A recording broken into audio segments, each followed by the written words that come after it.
ಗುರುಭ್ಯೋ ನಮಃ. ಹರಿ ಓಂ. ಎಲ್ಲ ಧರ್ಮಾಭಿಮಾನಿಗಳಿಗೆ ನಮಸ್ಕಾರ. ಈ ಸಂಚಿಕೆಯಲ್ಲಿ ನಾನು ಮಹಾಕುಂಭಮೇಳದ ವಿಚಾರವಾಗಿ ಒಂದಷ್ಟು ವಿಚಾರಗಳನ್ನು ನಿಮ್ಮ ಎದುರಿಗೆ ಪ್ರಸ್ತುತಪಡಿಸಲು ಇಚ್ಛಿಸ್ತೇನೆ.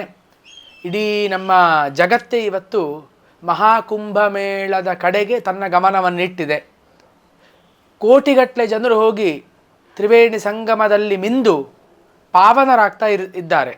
ಹಾಗಿರುವಾಗ ಇಂತಹ ಮಹಾಕುಂಭಮೇಳದ ವೈಶಿಷ್ಟ್ಯತೆ ಏನು, ಯಾತಕ್ಕೋಸ್ಕರವಾಗಿ ಕುಂಭಸ್ನಾನವನ್ನು ನಾವು ಮಾಡಬೇಕು, ಇದನ್ನು ತಿಳ್ಕೊಳ್ಳುವಂತಹ ಅವಶ್ಯಕತೆ ಈಗ ಬಂದಿದೆ. ಅದಕ್ಕೋಸ್ಕರವಾಗಿ ನಮ್ಮ ಪುರಾಣಗಳಲ್ಲಿ, ಸ್ಮೃತಿಗಳಲ್ಲಿ ಕುಂಭಸ್ನಾನದ ಮಹತ್ವವನ್ನು ಋಷಿಗಳು ಯಾವ ರೀತಿಯಲ್ಲಿ ವ್ಯಕ್ತಪಡಿಸಿದ್ದಾರೆ ಅದನ್ನು ನಾನು ನಿಮ್ಮ ಮುಂದೆ ಇಡಲಿಕ್ಕೆ ಇಚ್ಛೆ ಪಡ್ತೇನೆ. ಮೊದಲಿಗೆ ಕುಂಭಮೇಳ ಅಂತ ಹೇಳಿದರೆ ಏನು ಅಂತ. ಕುಂಭ ಅಂತ ಹೇಳಿದರೆ ಕಲಶ ಅಂತ ಅರ್ಥ, ಮೇಳ ಅಂತ ಹೇಳಿದರೆ ಒಗ್ಗೂಡುವಿಕೆ ಅಂತ ಅರ್ಥ. ಅಂದರೆ ಎಲ್ಲ ತೀರ್ಥಗಳು ಕೂಡ ಒಂದು ಸಾನ್ನಿಧ್ಯದಲ್ಲಿ ಸೇರುವಂತಹ ವ್ಯವಸ್ಥೆ. ತ್ರಿವೇಣಿ ಸಂಗಮದಲ್ಲಿ ಗಂಗೆಯಲ್ಲಿ ಯಾವಾಗ ಮಿಂದೆದ್ರೂ ಕೂಡ ಪುಣ್ಯ ಉಂಟೇ ಉಂಟು. ಆದರೆ ಈ ಸಮಯದಲ್ಲಿ, ಕುಂಭಮೇಳದ ಸಮಯದಲ್ಲಿ ಯಾಕೆ ಮಹತ್ವಪೂರ್ಣ ಅಂತ ಕೇಳಿದರೆ, ದೇವಾನುದೇವತೆಗಳು ಕೂಡ ಬಂದು ಆ ತ್ರಿವೇಣಿ ಸಂಗಮದಲ್ಲಿ ಸ್ನಾನವನ್ನು ಮಾಡ್ತಾರೆ. ಅಂತಹ ತೀರ್ಥದಲ್ಲಿ ನಾವು ಕೂಡ ಮಿಂದೆದ್ದಾಗ ನಮ್ಮ ಅಗೋಚರವಾದಂತಹ ಪಾಪಗಳನ್ನು ಕಳ್ಕೊಳ್ಳಿಕ್ಕೆ ಸಾಧ್ಯ ಆಗ್ತದೆ ಅಂತ ಹೇಳುವಂಥದ್ದು ಮುಖ್ಯವಾದಂತಹ ವಿಚಾರ. ಹಾಗೆ ಕುಂಭ ಅಂತ ಹೇಳಿದರೆ ಏನು, ಆ ಕುಂಭ ಯೋಗದ ಮಹತ್ವ ಏನು ಅಂತ ಹೇಳುವಂಥದ್ದು ನಮಗೆಲ್ಲದಕ್ಕೂ ಕೂಡ ಪ್ರಮಾಣಭೂತವಾದದ್ದು ಜ್ಯೋತಿಷ್ಯ ಶಾಸ್ತ್ರ. ಆ ಜ್ಯೋತಿಷ್ಯ ಶಾಸ್ತ್ರದ ಪ್ರಕಾರ ಈ ರೀತಿಯಲ್ಲಿ ಅದಕ್ಕೆ ಉತ್ತರವನ್ನು ಕೊಡ್ತಾ ಇದ್ದಾರೆ.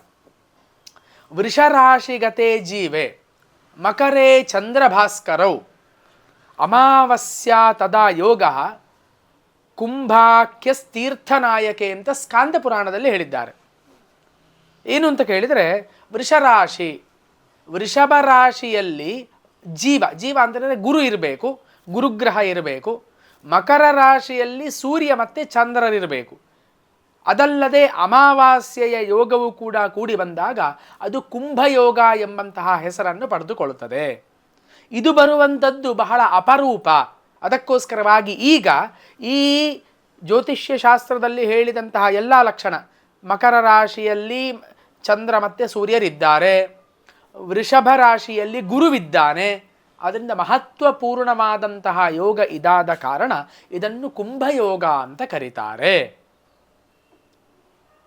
ಈ ಕುಂಭಮೇಳ ಅಂತ ಹೇಳುವಂಥದ್ದು 4 ನಮ್ಮ ಧಾರ್ಮಿಕ ಕ್ಷೇತ್ರಗಳಲ್ಲಿ ನಡೀತದೆ. ಈಗ ನಡೀತಾ ಇರುವಂಥದ್ದು ಮಹಾಕುಂಭಮೇಳ. ನಮಗೆ ಗೊತ್ತಿದ್ದ ಹಾಗೆ 6 ವರ್ಷಕ್ಕೆ ಒಂದು ಕುಂಭಮೇಳ, 12 ವರ್ಷಕ್ಕೆ ಒಂದು ಕುಂಭಮೇಳವು ಕೂಡ ನಡೀತದೆ.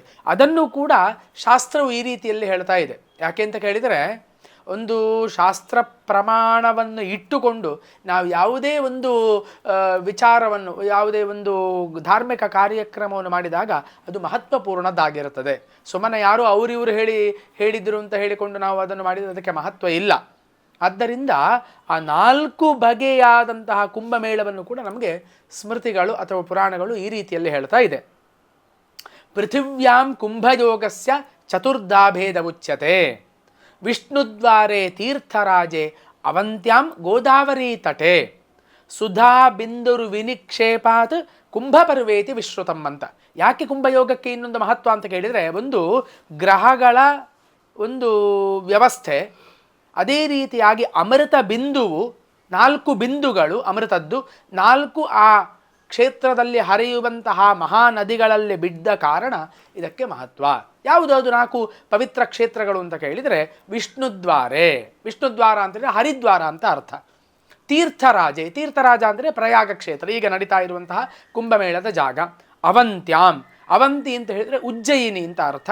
ಹಾಗೆ ಗೋದಾವರಿ ತಟೆ, ಗೋದಾವರಿ ನಡೆಯುವಂಥದ್ದು ನಾಸಿಕ ಕ್ಷೇತ್ರದಲ್ಲಿ, ಆ ನಾಸಿಕ್ ಕ್ಷೇತ್ರ. ಹೀಗೆ ಈ 4 ಕಡೆಗಳಲ್ಲಿ ಕುಂಭ ಯೋಗವು ನಮಗೆ ವಿಶೇಷವಾದಂತಹ ಫಲವನ್ನು ಕೊಡ್ತದೆ ಅಂತ ಶಾಸ್ತ್ರಕಾರರು ಅದಕ್ಕೆ ಒಂದು ವ್ಯವಸ್ಥೆಯನ್ನು ಮಾಡಿಟ್ಟಿದ್ದಾರೆ. ಎಷ್ಟೋ ಮಹಾನದಿಗಳುಂಟು, ಅಲ್ಲಿ ಕುಂಭಯೋಗ ಇರ್ಬೋದು ಅಥವಾ ಕುಂಭಮೇಳವನ್ನು ಮಾಡ್ಬೋದಲ್ಲ ಅಂತಂದರೆ ಹಾಗೆ ಆಗುವುದಿಲ್ಲ.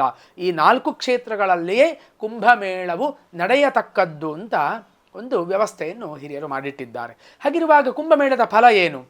ಅದು ಬಹಳ ಮುಖ್ಯವಾದದ್ದು. ಯಾಕೆ ಅಂತ ಕೇಳಿದರೆ ನಾವೆಲ್ಲರೂ ಕೂಡ ಈಗ ಹೋಗಿ ತ್ರಿವೇಣಿ ಸಂಗಮದಲ್ಲಿ ಅಥವಾ ಗಂಗೆಯಲ್ಲಿ ಸ್ನಾನವನ್ನು ಮಾಡ್ತಾ ಇದ್ದೇವೆ. ಆ ಸ್ನಾನಕ್ಕೆ ಅಲ್ಲಿ ವಿಶೇಷವಾದಂತಹ ಫಲ, ಅದನ್ನು ಕೂಡ ಹೇಳ್ತಾ ಉಂಟು ಶಾಸ್ತ್ರ.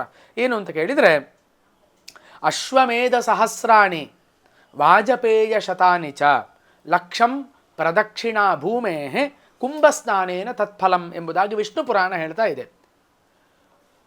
1000 ಅಶ್ವಮೇಧ ಯಾಗಗಳನ್ನು, 100 ವಾಜಪೇಯ ಯಾಗವನ್ನು, ಲಕ್ಷಂ ಪ್ರದಕ್ಷಿಣಾ ಭೂಮೇ 1,00,000 ಭೂಮಿಗೆ ಪ್ರದಕ್ಷಿಣೆಯನ್ನು ಮಾಡಿದರೆ ಯಾವ ಫಲವೋ ಆ ಫಲ ಕುಂಭಸ್ನಾನದಿಂದ ಪ್ರಾಪ್ತಿಯಾಗ್ತದೆ ಅಂತ ಉಂಟು. ಅದಕ್ಕೋಸ್ಕರವಾಗಿ ನಾವೆಲ್ಲರೂ ಕೂಡ ಎದ್ದು ಬಿದ್ದು ಆ ಪ್ರಯಾಗ ಕ್ಷೇತ್ರಕ್ಕೆ ಹೋಗ್ತಾ ಇದ್ದೇವೆ. ಅಲ್ಲಿ ಮಾಡುವಂಥದ್ದು ಖಾಲಿ ಸ್ನಾನ ಮಾತ್ರ, ಬೇರೆ ಏನೂ ಇಲ್ಲ.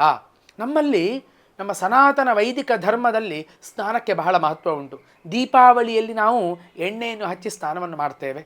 ಅದೇ ರೀತಿಯಾಗಿ ನಾವು ಮಾಘ ಸ್ನಾನ ಅಂತ ಇದೆ, ಕಾರ್ತಿಕ ಸ್ನಾನ ಇದೆ, ಅಮಾವಾಸ್ಯೆಯಲ್ಲಿಯೂ ಕೂಡ ತೀರ್ಥ ಸ್ನಾನ ಬಹಳ ಮಹತ್ವವನ್ನು ಪಡ್ಕೊಂಡದ್ದು. ಹಾಗೆ ನಮ್ಮಲ್ಲಿ ಸ್ನಾನವನ್ನು ಮಾಡುವುದರಿಂದ ಏನಾಗ್ತದೆ, ನಾವು ಜನ್ಮಾಂತರದಲ್ಲಿ ಮಾಡಿದಂತಹ ಪಾಪಗಳನ್ನು ಕಳೆಸಲಿಕ್ಕೆ ಸಾಧ್ಯ ಅಂತ ಹೇಳುವಂತಹ ನಂಬಿಕೆ ನಮ್ಮದು. ನಮ್ಮ ಇಡೀ ಧರ್ಮದ ವ್ಯವಸ್ಥೆ ನಿಂತಿರುವುದೇ ನಂಬಿಕೆಯ ಮೇಲೆ.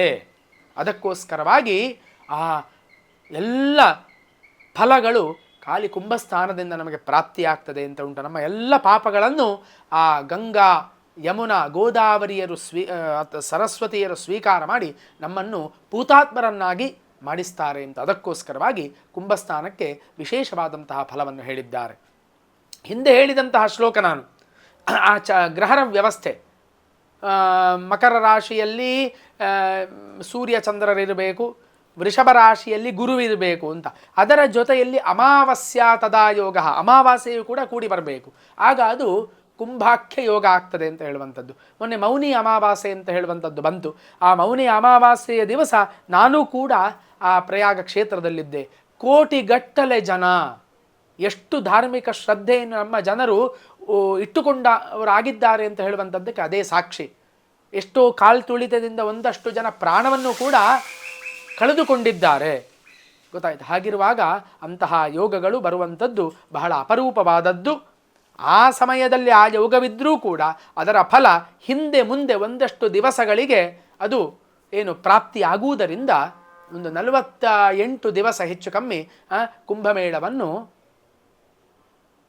ಆಯೋಜನೆ ಮಾಡಿದ್ದಾರೆ, ತಿಳಿದಂತಹ ಜ್ಯೋತಿಷ್ಯರ ಒಂದು ವ್ಯವಸ್ಥೆಯಿಂದಾಗಿ. ಹಾಗೆ ಈ ಮೇಳದಲ್ಲಿ ಇನ್ನೂ ಬಹಳ ಮುಖ್ಯವಾದಂತಹ ವಿಚಾರ ಅಂತ ಹೇಳಿದರೆ ನಾಗಾ ಸಾಧುಗಳು ಮತ್ತು ಅಘೋರಿಗಳ ವಿಚಾರ. ಇದೆಲ್ಲರಿಗೂ ಕೂಡ ನಮಗೆ ಪ್ರಶ್ನಾರ್ಥಕವಾಗಿರುವಂತಹ ವಿಚಾರ.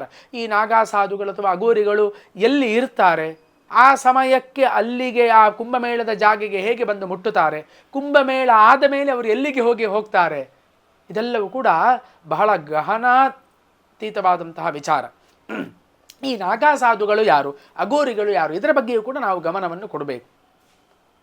ನಾಗಾ ಸಾಧು ಅಂತ ಹೇಳುವಂತಹ ಒಂದು ಸಾಧುಗಳ ವ್ಯವಸ್ಥೆ ಬೇರೆ, ಅಘೋರಿಗಳೇ ಬೇರೆ. ಇವರಿಗೆ ಭೇದಗಳನ್ನು ಬೇರೆ ಬೇರೆ ವಿಚಾರಗಳಿಂದ ನಾವು ಕಂಡುಕೊಳ್ಳಬಹುದಾಗಿದೆ. ನಾಗಾ ಸಾಧುಗಳು ಅಂತ ಹೇಳಿದರೆ ಅವರು ಅಖಾಡದಲ್ಲಿ ಇರ್ತಾರೆ. ಅಖಾಡದಲ್ಲಿ ಒಬ್ಬ ಗುರು ಇರ್ತಾನೆ ಅವರಿಗೆ. ಆ ಗುರುವಿನ ಸಮೀಪದಲ್ಲಿ 12 ವರ್ಷದ ಸಾಧನೆ, ಕಠಿಣವಾದಂತಹ ತಪಸ್ಸು, ದೇಹಾಭಿಮಾನ ಇಲ್ಲದೇ ಇರುವಂಥದ್ದು, ಆಹಾರದಲ್ಲಿ ಅಥವಾ ಇನ್ನಿತರ ವ್ಯವಸ್ಥೆಯಲ್ಲಿ ಒಂದು ಕಟ್ಟುಪಾಡು, ಇದನ್ನು ಹೊಂದಿದವರು ನಾಗಾ ಸಾಧುಗಳು. ಇವರಿಗೆ ಒಂದು ಗುರುವಿನ ಅಗತ್ಯ ಇದೆ. ಹಾಗೆ ಅಘೋರಿಗಳು ಅಂತ ಹೇಳಿದರೆ ಅವರಿಗೆ ಯಾವ ಗುರುವಿನ ಅಗತ್ಯ ಇಲ್ಲ. ಅವರು ಸಾಮಾನ್ಯವಾಗಿ ಸ್ಮಶಾನದಲ್ಲಿ ವಾಸವನ್ನು ಮಾಡ್ತಾರೆ. ಸ್ಮಶಾನದಲ್ಲಿಯೇ ಶಿವನ ಕುರಿತಾಗಿ ಉಗ್ರವಾದಂತಹ ತಪಸ್ಸನ್ನು ಮಾಡುವಂಥದ್ದು, ದೇಹಾಭಿಮಾನ ಇಲ್ಲದೇ ಇರುವಂಥದ್ದು ಇದು ಅಘೋರಿಗಳ ವ್ಯವಸ್ಥೆ. ಇವರು ಗುರುವನ್ನು ಸಾಕ್ಷಾತ್ ಶಿವನೇ ನಮ್ಮ ಗುರು ಅಂತ ಒಪ್ಪಿಕೊಂಡಿರ್ತಾರೆ. ಅದೇ ರೀತಿಯಾಗಿ ನಾಗಾ ಸಾಧುಗಳು ಶರೀರಕ್ಕೆ ಯಾವುದೇ ಬಟ್ಟೆಯನ್ನು ತೊಡುವುದಿಲ್ಲ, ನಗ್ನರಾಗಿರ್ತಾರೆ. ಆದರೆ ಅಘೋರಿಗಳು ಅಂತ ಹೇಳುವಂತಹ ಒಂದು ವ್ಯವಸ್ಥೆಯ ಸಾಧುಗಳು ತಮ್ಮ ಶರೀರದ ಕೆಳಭಾಗವನ್ನು ಮಾತ್ರ ಪ್ರಾಣಿಗಳ ಚರ್ಮದಿಂದ ಮುಚ್ಚಿಕೊಂಡಿರ್ತಾರೆ. ಸಾಮಾನ್ಯವಾಗಿ ಅವರೆಲ್ಲರೂ ಕೂಡ ಮಾಂಸಾಹಾರಿಗಳಾಗಿರ್ತಾರೆ. ಸಸ್ಯಾಹಾರವನ್ನು ಕೂಡ ಸ್ವೀಕಾರ ಮಾಡ್ತಾರೆ. ಯಾಕೆ ಅಂತ ಕೇಳಿದರೆ ಅವರಿಗೆ ಯಾವುದೇ ಭೇದ ಇಲ್ಲ. ಅವರು ತುಂಬ ಉನ್ನತ ಮಟ್ಟದ ಸಾಧನೆಯನ್ನು ಮಾಡಿ ಅವರು ಭಗವಂತನನ್ನು ಒಲಿಸಿಕೊಂಡವರು. ಆದ್ದರಿಂದ ಅವರಿಗೆ ಸಸ್ಯಾಹಾರಿ ಮಾಂಸಾಹಾರಿ ಯಾವುದೇ ಭೇದ ಇರುವುದಿಲ್ಲ. ಅದೇ ರೀತಿಯಾಗಿ ಶರೀರಕ್ಕೆಲ್ಲವನ್ನು ಕೂಡ ಅವರು ನಾಗಾ ಸಾಧುಗಳು ಭಸ್ಮವನ್ನು ಲೇಪನ ಮಾಡಿಕೊಂಡಿರ್ತಾರೆ. ಯಾಕೆಂತ ಕೇಳಿದರೆ ಅವರೆಲ್ಲರೂ ಕೂಡ ಶಿವನನ್ನೇ ಪರಶಿವನನ್ನೇ ಆರಾಧನೆ ಮಾಡುವಂಥವರು.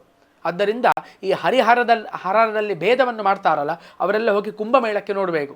ಅಲ್ಲಿ ಹರಿಯ ಪ್ರಭಾವ ಹೆಚ್ಚೋ ಹರನ ಪ್ರಭಾವ ಹೆಚ್ಚೋ ಅಂತ. ನಾವು ಆ ಭೇದವನ್ನು ಮಾಡುವುದಿಲ್ಲ, ನಮಗೆ ಹರಿಹರರು ಸಮಾನವಾಗಿರುವವರು. ಅಂತಹ ಲಕ್ಷಗಟ್ಟಲೆ, ಸಾವಿರಗಟ್ಟಲೆ, ಲಕ್ಷಗಟ್ಟಲೆ ನಾಗಾ ಸಾಧುಗಳು, ಅಘೋರಿಗಳು ಆ ಶಿವನ ಒಂದು ಅನುಗ್ರಹವನ್ನು ಪಡೆದುಕೊಳ್ಳುವುದಕ್ಕೋಸ್ಕರವಾಗಿ ಉಗ್ರವಾದಂತಹ ತಪಸ್ಸನ್ನು ಮಾಡಿ ಅದರಲ್ಲಿ ಅವರು ವಿಜಯವನ್ನು ಸಾಧಿಸಿರ್ತಾರೆ. ಅಂತಹ ಕುಂಭಮೇಳದಲ್ಲಿ ಮೊದಲಿಗೆ ಅವರು ಹೋಗಿ ಸ್ನಾನವನ್ನು ಮಾಡಬೇಕು. ಆ ಕುಂಭ ಸ್ನಾನದ 5 ಆ ಘಟ್ಟಗಳೇನುಂಟು ಮೊದಲಿಗೆ ಇರುವಂಥದ್ದು ಅವರಿಗೆ ಸ್ನಾನಕ್ಕೋಸ್ಕರವಾಗಿ. ಅವರು ಸ್ನಾನವನ್ನು ಮಾಡಿದ ಮೇಲೆ ಮತ್ತೆ ಉಳಿದಂತಹ ನಮ್ಮಂತಹ ಜನಸಾಮಾನ್ಯರು ಹೋಗಿ ಸ್ನಾನವನ್ನು ಮಾಡಬೇಕು. ಹಾಗೆ ಅವರು ಎಲ್ಲಿಂದ ಬರ್ತಾರೆ ಅಂತ ಹೇಳುವಂಥದ್ದು, ಯಾವುದೇ ರೈಲಿನಲ್ಲಿ ಅಥವಾ ವಿಮಾನದಲ್ಲಿ ಅಥವಾ ವಾಹನದಲ್ಲಿ ಅವರು ಬರುವಂಥದ್ದು ಕಾಣುವುದಿಲ್ಲ. ಎಲ್ಲರೂ ಕೂಡ ಒಂದೇ ಕಡೆ ಲಕ್ಷಗಟ್ಟಲೆ ನಾಗಾ ಸಾಧುಗಳು, ಅಘೋರಿಗಳು ಏಕೀಕರಣಗೊಳ್ತಾರೆ. ಆದ ಮೇಲೆಯೂ ಅಷ್ಟೇ, ಕುಂಭಮೇಳ ಮುಗ್ದ ಮೇಲೆಯೂ ಕೂಡ ಹಾಗೆ ಅವರೆಲ್ಲಿ ಹೋಗ್ತಾರೆ ಅಂತ ಗೊತ್ತಿಲ್ಲ. ಸಾಮಾನ್ಯವಾಗಿ ನಾಗಾ ಸಾಧುಗಳೆಲ್ಲ ಹಿಮಾಲಯದಲ್ಲಿ ಹೋಗಿ ತಮ್ಮ ಸಾಧನೆಯನ್ನು ಮುಂದುವರಿಸ್ತಾರೆ ಅಂತ ಹೇಳುವಂಥದ್ದು ನಾವು ಕೇಳಿ ತಿಳ್ಕೊಂಡಂತಹ ವಿಚಾರ. ಅಘೋರಿಗಳು ಕೂಡ ಹಾಗೆ, ಅವರು ಹಿಮಾಲಯಕ್ಕೆ ಹೋಗುವುದಿಲ್ಲ. ಅವರು ಏನು ಮಾಡ್ತಾರೆ, ಆ ಸ್ಮಶಾನದ ಪಕ್ಕದಲ್ಲಿ ಹೋಗಿ ವಾಸವನ್ನು ಮಾಡ್ತಾರೆ. ಅದೇ ರೀತಿಯಾಗಿ ಅಲ್ಲಿ ಸತ್ತಂತಹ ಮನುಷ್ಯರ ಆ ಬೆಂದಂತಹ ಒಂದು ಶವವನ್ನು ಅವರು ತಿಂತಾರೆ. ಅದೇ ರೀತಿಯಾಗಿ ಆ ತಲೆಬುರುಡೆಯಿಂದ ನೀರನ್ನು ಅಥವಾ ಪಾನಕಾದಿಗಳನ್ನು ಸ್ವೀಕಾರ ಮಾಡ್ತಾರೆ. ಆ ಮೂಳೆಗಳಿಂದ, ಸತ್ತ ಮಾನವನ ಮೂಳೆಗಳಿಂದ ಆಭರಣವನ್ನು ಮಾಡಿ ಶರೀರಕ್ಕೆ ತೊಡ್ಕೊಳ್ತಾರೆ. ಹೀಗೆಲ್ಲ ಅವರ ಜೀವನದ ವ್ಯವಸ್ಥೆ ಎಷ್ಟು ವಿಚಿತ್ರ ನೋಡಿ.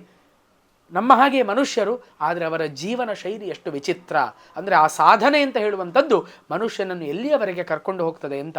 ಅದಕ್ಕೆ ಅವರು ಯಾಕೆ ಆ ಶವದ ಆರಾಧನೆಯನ್ನು ಮಾಡ್ತಾರೆ ಅಂತ ಕೇಳಿದರೆ, ಶವತ್ವದಿಂದ ಶಿವತ್ವದ ಕಡೆಗೆ ಹೋಗಲಿಕ್ಕೆ ಸಾಧ್ಯ ಅಂತ ಹೇಳುವಂತಹ ತತ್ವವನ್ನು ಆ ಅಘೋರಿಗಳು ತಮ್ಮ ಜೀವನದಲ್ಲಿ ಇಟ್ಟುಕೊಂಡಿದ್ದಾರೆ.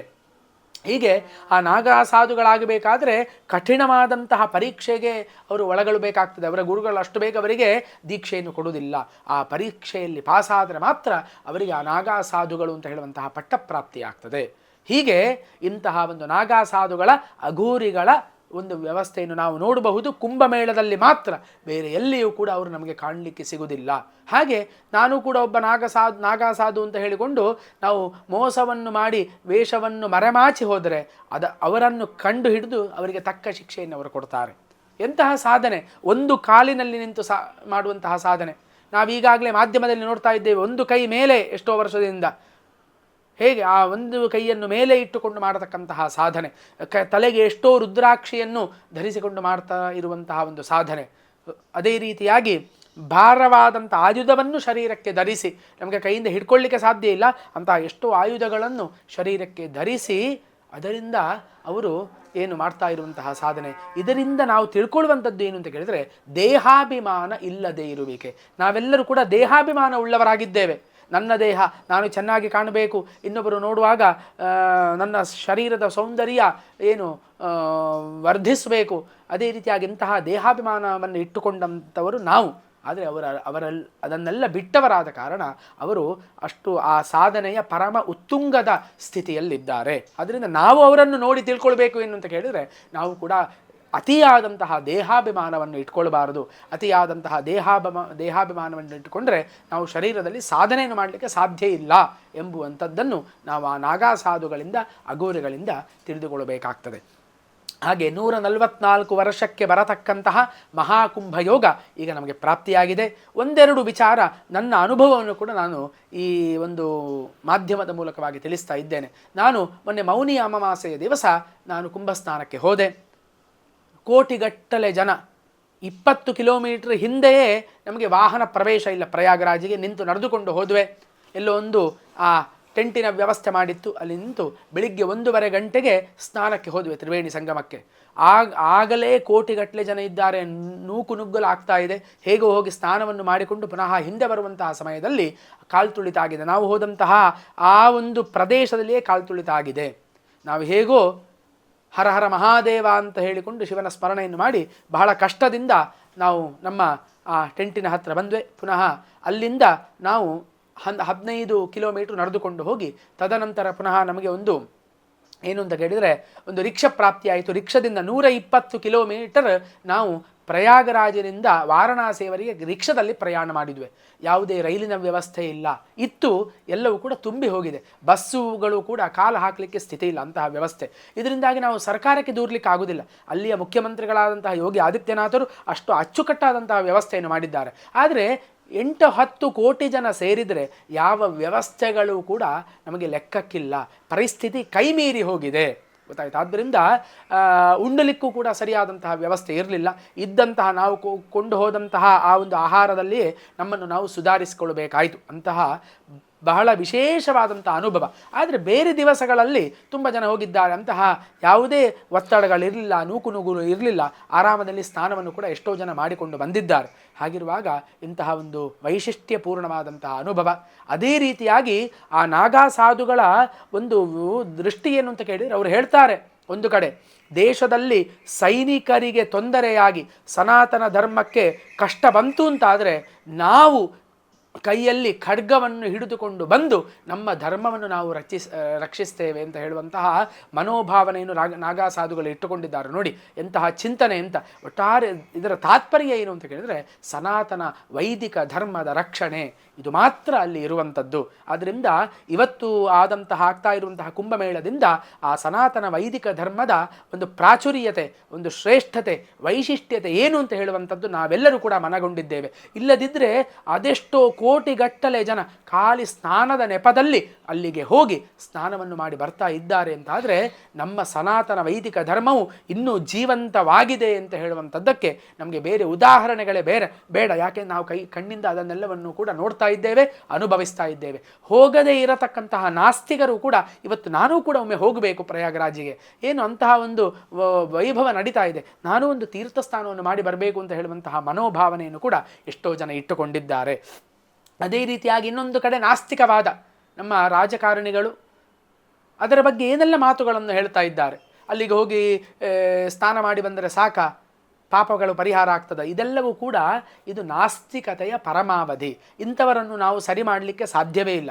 ಅದಕ್ಕೆ ಶಾಸ್ತ್ರದಲ್ಲಿ ಹೇಳ್ತಾರೆ, ಇಂತಹ ಪರಮ ನಾಸ್ತಿಕರಿಗೆ ಏನು ಮಾಡಬೇಕು ಅಂತ ಕೇಳಿದರೆ, ಕುತ್ತಿಗೆಗೆ ಒಂದು ಭಾರವಾದಂತಹ ಗಂಟೆಯನ್ನು ಕಟ್ಟಿ ಅವರನ್ನು ಗಂಗೆಗೆ ಮುಳುಗಿಸಿ ಬಿಡಬೇಕು ಅಂತ. ಅಂದರೆ ಆ ಕಲ್ಲಿನ ಭಾರದಿಂದ ಪುನಃ ಮೇಲೆ ಏಳಲಿಕ್ಕೆ ಅವರಿಗೆ ಆಗಬಾರ್ದು, ಅವರಿಗೆ ಅದೇ ಶಿಕ್ಷೆ ಅಂತ ಉಂಟು, ಗೊತ್ತಾಯ್ತು. ಆದ್ದರಿಂದ ಇನ್ನು ಮುಂದೆ ಅವರಿಗೆ ಅಂತಹ ಒಂದು ಸ್ಥಿತಿ ಬರಲಿ ಅಂತ ನಾನು ಹೇಳ್ತೇನೆ. ಅದೇ ರೀತಿಯಾಗಿ ಅದಲ್ಲದೆ ಅವರಿಗೆ ಪರಮ ಆಸ್ತಿಕ ಬುದ್ಧಿಯು ಕೂಡ ಬರಲಿ ಅಂತ. ಯಾಕೆಂತ ಕೇಳಿದರೆ ನಮ್ಮ ಸನಾತನ ಧರ್ಮದಲ್ಲಿ ಯಾರೂ ಕೂಡ ನಾಶ ಆಗಿ ಅಂತ ಅಥವಾ ಅವರಿಗೆ ಕೆಟ್ಟದಾಗಲಿ ಅಂತ ಹೇಳುವಂಥದ್ದು ನಮ್ಮ ಧರ್ಮ ಅಲ್ಲ. ಅದರಿಂದ ಅವರಿಗೆಲ್ಲ ಆಸ್ತಿಕ್ಯ ಬುದ್ಧಿ ಬರಲಿ ಅಂತ ಹೇಳಿ ನಾನು ಪರಮಾತ್ಮನಲ್ಲಿ ಪ್ರಾರ್ಥನೆಯನ್ನು ಮಾಡ್ತೇನೆ. ಆದ್ದರಿಂದ ಇನ್ನೂ ಕೂಡ ಸಮಯ ಉಂಟು. 26ರವರೆಗೆ, ಫೆಬ್ರವರಿ 26 ಶಿವರಾತ್ರಿಯವರೆಗೂ ಕೂಡ ಅಲ್ಲಿ ಸ್ನಾನದ ಒಂದು ಪರ್ವಕಾಲ ನಡೀಲಿಕ್ಕಿದೆ. ಆ ಸ್ನಾನದ ಸಮಯದಲ್ಲಿ ಯಾರೂ ಕೂಡ ಹೋಗಬೇಡಿ. ಅದರ ಮಧ್ಯದ ದಿವಸದಲ್ಲಿ ಹೋಗಿ. ಖಂಡಿತವಾಗಿ 21 ಸ್ನಾನಘಟ್ಟಗಳನ್ನು ಹೇಳಿದ್ದಾರೆ. ಎಲ್ಲಿ ಹೋಗಿ ನಾವು ಮಿಂದೆದ್ದರೂ ಕೂಡ ನಾವು ಪರಮ ಪಾವನರಾಗ್ತೇವೆ ಅಂತ ಹೇಳುವಂಥದ್ರಲ್ಲಿ ಸಂಶಯ ಇಲ್ಲ. ಆದ್ದರಿಂದ ಇಲ್ಲಿಂದ ವಾರಣಾಸಿಗೆ ಹೋಗ್ಬೋದು, ವಾರಣಾಸಿಯಿಂದ ರಸ್ತೆಯ ಮೂಲಕ ಹೋಗ್ಬೋದು, ಗೋರಖಪುರ ಇರ್ಬೋದು ಅಥವಾ ಲಕ್ನೋಗೆ ಹೋದರೂ ಕೂಡ ಅಲ್ಲಿಂದ ನಮಗೆ ಹೋಗಲಿಕ್ಕೆ ಬೇಕಾದಂತಹ ವ್ಯವಸ್ಥೆ ಇದೆ. ಆದ್ದರಿಂದ ಹೋಗಿ ಆ ತ್ರಿವೇಣಿ ಸಂಗಮ ಸ್ನಾನವನ್ನು ಮಾಡಿ ನಮ್ಮ ಜೀವನವನ್ನು ಪಾವನವಾಗಿಸಿಕೊಳ್ಳಬೇಕು ಅಂತ ನಾನು ಈ ಒಂದು ಸಂದರ್ಭದಲ್ಲಿ ಎಲ್ಲರಿಗೂ ಕೂಡ ಹೇಳ್ತೇನೆ. ಆದ್ದರಿಂದ ನಾನಾಗ ಹೇಳಿದ ಹಾಗೆ ನಮ್ಮಲ್ಲಿ ಸ್ನಾನಕ್ಕೆ ತುಂಬ ಮಹತ್ವ ಇದೆ. ಪ್ರತಿ ಒಂದು ಪರ್ವಕಾಲದಲ್ಲಿಯೂ ಕೂಡ ಒಳ್ಳೆ ಕೆಲಸವನ್ನು ಮಾಡುವಾಗಲೂ ಕೂಡ ಹಾಗೆ ಮಂಗಳ ಸ್ನಾನವನ್ನು ಮಾಡಿಯೇ ನಾವು ಮುಂದೆ ಹೋಗ್ತೇವೆ. ಮದುವೆ ಇರ್ಬೋದು, ಉಪನಯನ ಇರ್ಬೋದು, ಅಥವಾ ಇನ್ನಿತರ ಶುಭ ಸಮಾರಂಭ ಇರ್ಬೋದು. ಆದ್ದರಿಂದ ಆ ಸ್ನಾನವನ್ನು ಮಾಡುವುದರ ಮೂಲಕವಾಗಿ ಇನ್ನು ಮುಂದೆ ನಮಗೆ ಈ ಅವಕಾಶ ಸಿಗ್ತದಾ ಇಲ್ವಾ ಗೊತ್ತಿಲ್ಲ. ಇನ್ನು ಅರ್ಧ ಕುಂಭ, ಅದೇ ರೀತಿಯಾಗಿ ಪೂರ್ಣಕುಂಭ ಬರ್ಬೋದು, ಮಹಾಕುಂಭ ಬರುವಂಥದ್ದು 144 ವರ್ಷಕ್ಕೊಮ್ಮೆ ಅಂತ ತಿಳಿದಂತಹ ಖಗೋಳ ಶಾಸ್ತ್ರಜ್ಞರು ಹೇಳ್ತಾ ಇದ್ದಾರೆ. ಆದ್ದರಿಂದ ಈ ಒಂದು ಪರ್ವಕಾಲವನ್ನು ಸದುಪಯೋಗ ಪಡಿಸಿಕೊಂಡು ನಾವು ಪೂತಾತ್ಮರಾಗಬೇಕು ಅಂತ ಹೇಳ್ತಾ ನನ್ನ 4 ಮಾತುಗಳನ್ನು ಕೃಷ್ಣಾರ್ಪಣ ಮಸ್ತು ಅಂತ ಮುಗಿಸ್ತೇನೆ. ಹರ ಹರ ನಮ ಪಾರ್ವತೀಪತಯೇ, ಹರ ಹರ ಮಹಾದೇವ.